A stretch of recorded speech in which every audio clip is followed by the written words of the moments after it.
Here is how to stop Instagram from automatically following other accounts and secure your account and prevent it from happening again. So first, you need to open your Instagram application on your iPhone, iPad, or Android, whichever device you're using. Click on your profile picture to go to your profile page and click on the three lines in the top right corner to go to Settings and Activities section.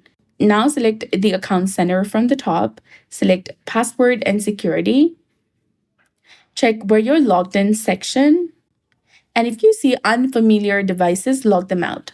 And after login out of the unknown devices, you can go to Password and Security again. Then select Change Password and enter your current password, and then create a new strong password for your Instagram account. When prompted, choose to log out of all of the devices, and this will ensure anyone who else might have had access will be removed. Also return to the Password and Security section and select Two-Factor Authentication. Choose your preferred method for receiving verification codes like WhatsApp, SMS, or an authenticator app like Google Authenticator, and follow the on-screen instructions to set it up. This adds an extra layer of security to your account. So that's it. I hope you found this video helpful. If you did, please like, share, and subscribe.